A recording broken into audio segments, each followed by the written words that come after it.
Night horror show, भूतिया रास्ते, भूतिया क्लॉक। नमस्कार दोस्तों, माधव मिश्रा जी परिवर्तित नाम के पास अपार धन संपत्ति उनके पुरखों के जमाने से ही चली आ रही है।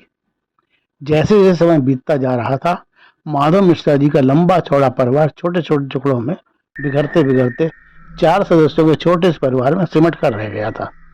जैसे एक समय हमारा आर्यवर्त एक संपूर्ण राष्ट्र था, जो समय समय पर होने वाले दंगे फसादों की वजह से अलग अलग देशों में बढ़ता गया और आज भी भारत के अंदर फूट पड़ी होने के कारण भारत के टुकड़े होते चले जा रहे हैं, जो नए नए राज्यों के रूप में देखने को मिल रहे हैं। माधव मिश्रा जी का परिवार भले ही 4 सदस्यों में सिमट कर रह गया, और लेकिन आर्थिक रूप से आज भी मिश्रा जी किसी अरबपति से कम नहीं है। 4 बार अपने शहर के पार्षद रह चुके हैं और अब तो सांसद भी बन चुके हैं। लेकिन ये क्या, इतनी अपार संपत्ति के बावजूद भी घर के 4 सदस्यों के आपसी मतभेद हमेशा बने रहते हैं। बेटा अलग बेटी अलग, श्रीमती जी की अलग ही तूतू मैमे वाली गाथा चलती ही रहती है। मिश्रा जी जितनी देर भी अपने घर में रहते हैं, हाय हाय किचकिच बनी ही रहती है। इसी वजह से मिश्रा जी अपने घर को मात्र शयनगाह ही समझते हैं। सिर्फ सोने के लिए ही वे अपने घर में रुकते हैं। उसके बाद अपना अधिकांश समय अपने ऑफिस में ही गुजारते हैं। ऑफिस में भी कर्मचारियों की हाय हाय हमेशा बनी रहती है, जिससे मिश्रा जी मानसिक रूप से कभी भी चैन से नहीं बैठ पाते। एक दिन मुझे सांसद जी से अपने कुछ कागजातों पर हस्ताक्षर करवाने थे, सो मैं मिश्रा जी के कार्यालय में बैठा हुआ था। कुछ देर बाद मिश्रा जी झल्लाए हुए से भीतर से निकले।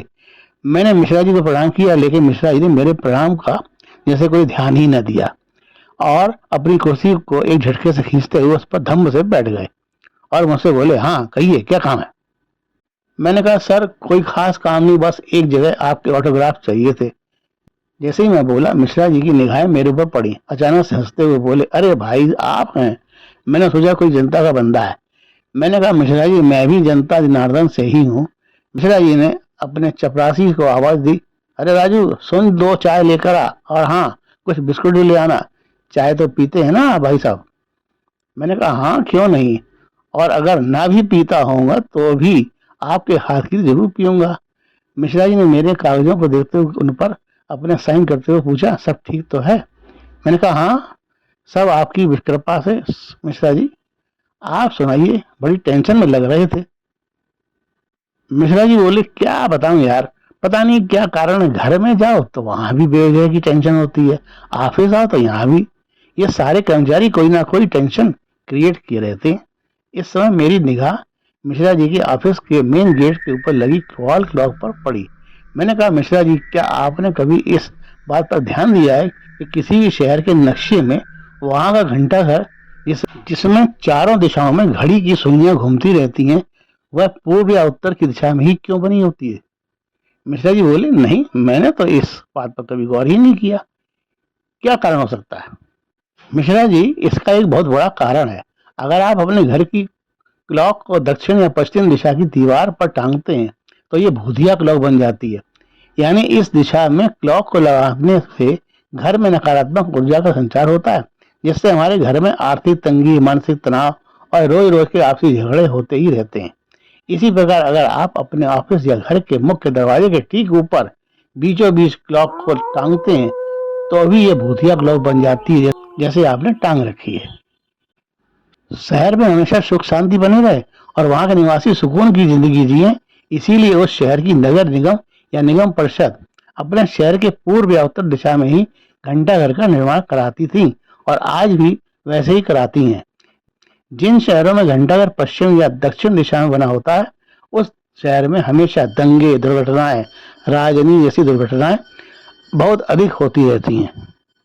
मिश्रा जी, अगर आप भी अपने घर में सुकून की जिंदगी जीना चाहते हैं तो अपने घर की पूर्व या उत्तर दिशा की दीवार पर ही अपने घर की क्लॉक घड़ी को लटकाएं, वरना आपके घर में लगी वॉल क्लॉक भूतिया घड़ी निश्चित ही बन जाएगी। शायद आपके घर की क्लॉक भी गलत दिशा में लगी होगी, जैसे आपने अपने ऑफिस में गलत दिशा पर ये लगा रखी है। साथ ही बंद घड़ी भी भूतिया ही मानी जाती है। घड़ी हमेशा समय के अनुसार चलती रहनी चाहिए। अब एक बात ध्यान देने वाली और है कि जो घड़ी घंटा घर में लगी होती है वह म्यूजिकल ही क्यों होती है। अगर आप पुराने जमाने घंटा घरों को देखेंगे तो उनमें लगी घड़ी भी म्यूजिकल ही होती थी। यानी हर घंटे पर पहले एक सुरीला म्यूजिक बजता था, उसके बाद जितने बजे होते हैं उतने ही घंटे उस घड़ी में बजते थे। इसका कारण यह था कि घंटे की ध्वनि या घंटे की गूंज जहां तक सुनाई देती है वहां तक सकारात्मक ऊर्जा का विस्तार होता है, यानी नकारात्मक ऊर्जा का नाश होता है। इसीलिए अगर आप अपने घर में सुख शांति ऐश्वर्य चाहते हैं तो कम से कम एक म्यूजिकल वॉल क्लॉक अपने घर में जरूर लगाएं, जिससे आपके घर में सकारात्मक ऊर्जा का विस्तार होगा और आप आर्थिक रूप से सुकून की जिंदगी जी सकेंगे। मिश्रा जी बोले, मैं आज ही इस घड़ी को उतरवाता हूँ और घर पर भी चेक कराता हूँ कि वहाँ किस दिशा में घड़ियां लगी हुई हैं। लीजिए चाय पीजिए। मैंने कहा, धन्यवाद मिश्रा जी। तो दोस्तों, अगर आपके घर में भी आपने अपने घर की वॉल क्लॉक को गलत दिशा में लगाया हुआ है तो आज ही उसे सही दिशा दें और हो सके तो एक म्यूजिकल क्लॉक भी अपने घर में जरूर लगाएं। फिर देखिएगा आपके घर के सारे भूतिया रास्ते हमेशा हमेशा के लिए बंद हो जाएंगे। इसी के साथ आज का ये अंक समाप्त करता हूँ। कल फिर मिलूंगा एक नए भूतिया रास्ते की नई नई जानकारी के साथ। नमस्कार।